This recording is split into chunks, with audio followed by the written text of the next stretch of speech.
Hearty welcome to all dear students to the basic science class.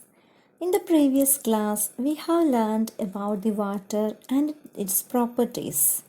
Let's revise these points. Okay. Water can flow. Water can carry heat.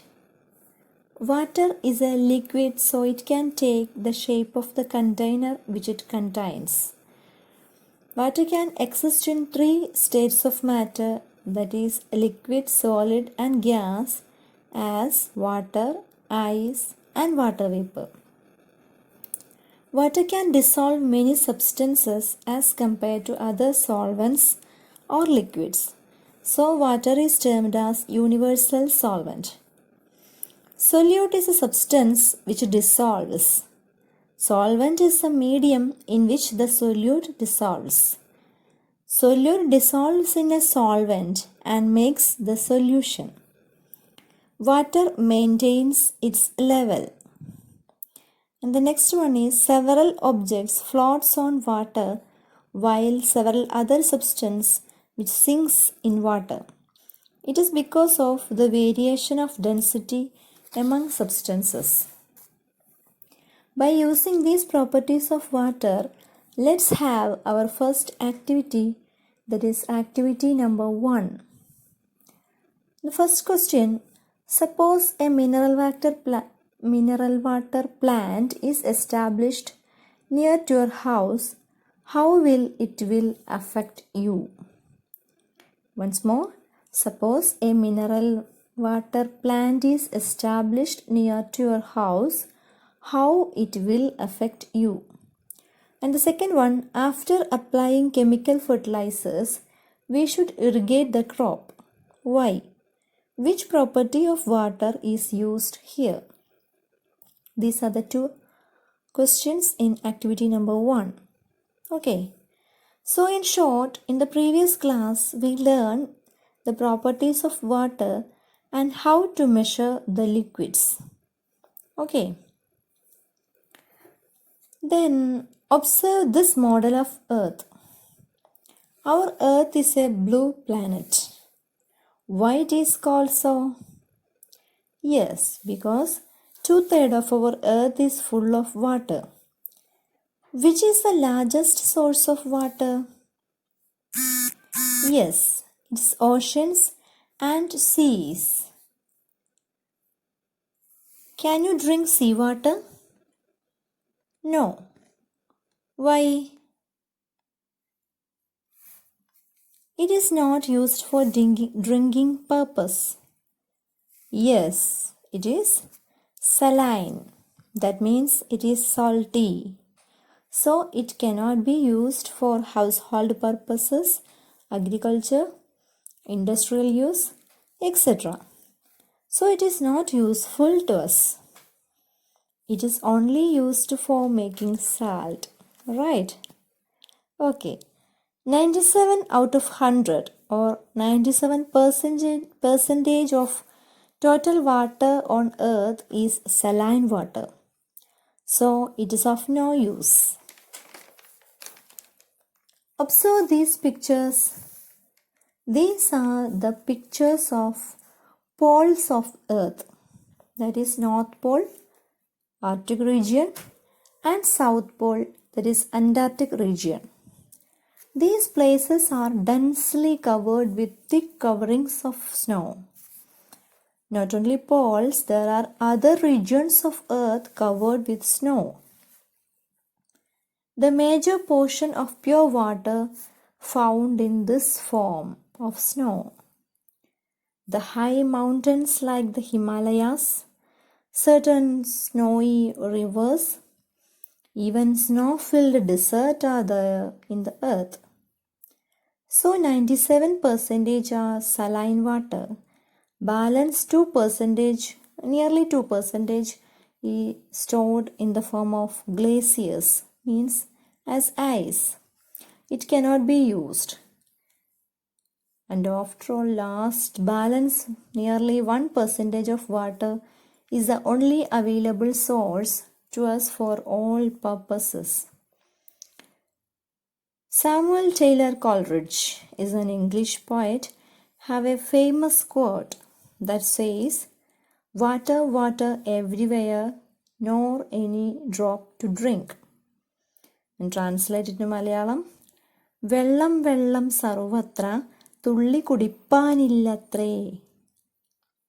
Water, water everywhere, nor any drop to drink. It's so intelligent saying, right? Nearly 99% of water on Earth's surface is not useful to us. So we should conserve this 1% of water, isn't it? So we should use water very carefully because there are very small quantity of water is available for our uses. How will you spend water in your home? Which are the occasions that you consume more water than you needed? So you may waste this precious resource, isn't it? Let's do our activity number 2. Activity number 2. Which are the water resources available in your house? And the second question, which are the instances that you spend more water? How it will be minimized?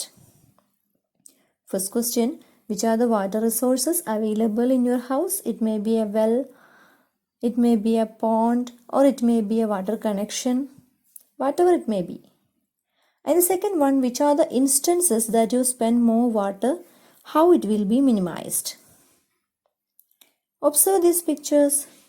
How will you brush your teeth? A running tap is witnessing your brushing. Yes, right. Bathing by a shower or using a bucket for bathing, which is more water consuming. In April-May season, we face the difficulty by shortage of water. How will you overcome these days? Did you practice it in the rainy season? Find out the answers to each questions and add to your answers. We now understand that there was a small percentage of water is available to us for our uses. But what is the condition of these pure water resources? Observe these pictures. What a shocking pictures they are. All the pure water resources that can be used for household purposes, agricultural purposes, etc. are polluted in a terrible way. The life of people will be so bad. How the organisms that are living in water survive?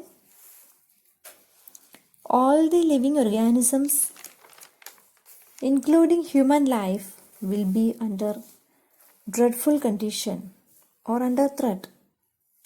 Who is responsible for this? Who is responsible for this? We are all responsible for this. How the water resources are being polluted? Let's examine one by one. There are a group of 3 factors that this teacher is presenting before you. You can add more and more points to this list. Okay. The first one is by cleaning. Water can dissolve many substances.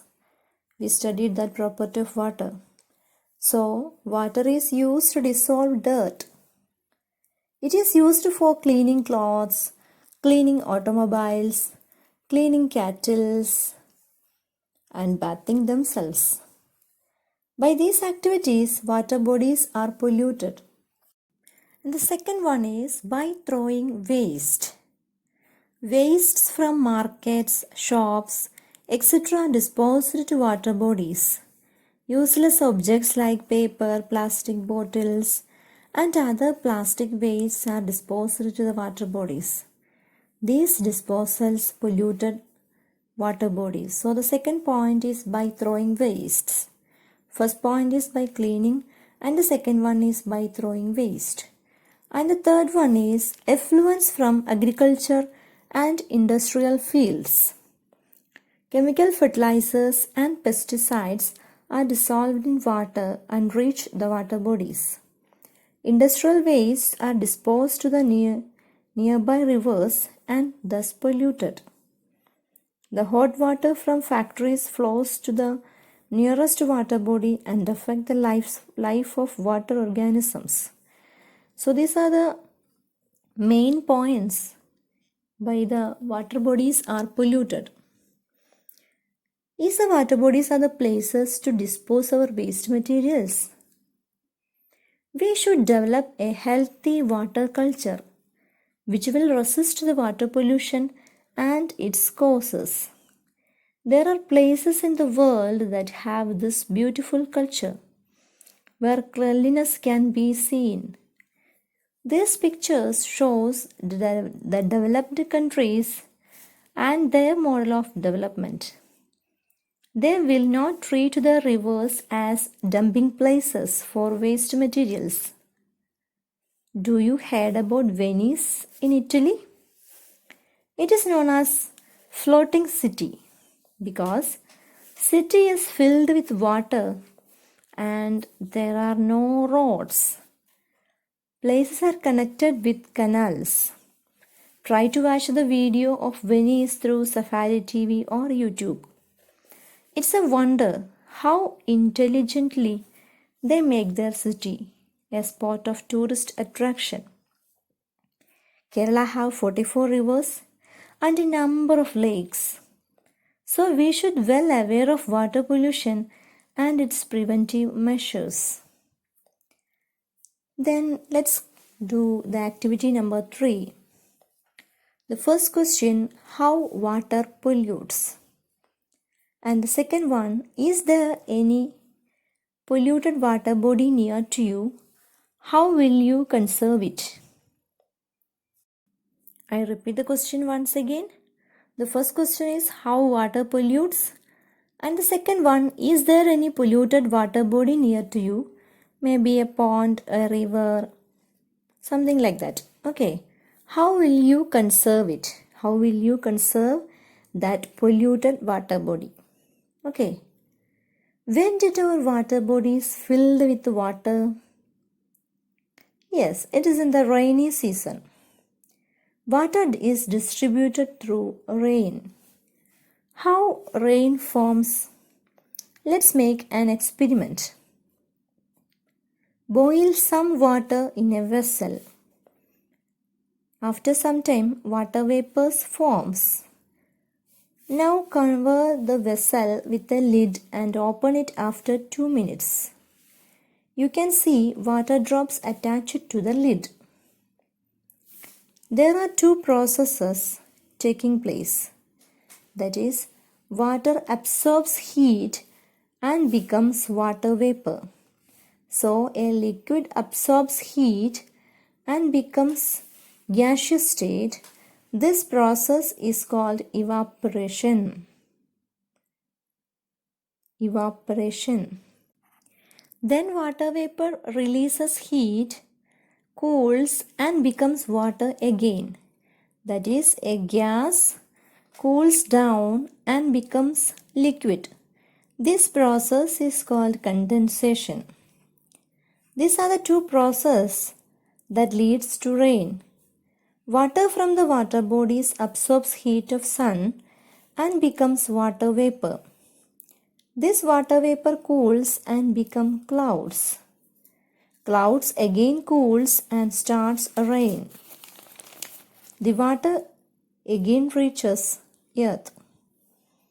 Then it heats again and this process repeats. It's a cyclic process, so it is termed as water cycle. So let's have our activity number 4. The first question, how rain happens? Explain the evaporation. Explain based on the evaporation and condensation. Okay, activity number 4, how rain happens. Explain by the evaporation and condensation. Today's class we have discussed about water scarcity, conservation of water, water pollution and its reasons, and again rain formation. Okay, it's all for today. Rest in the next class.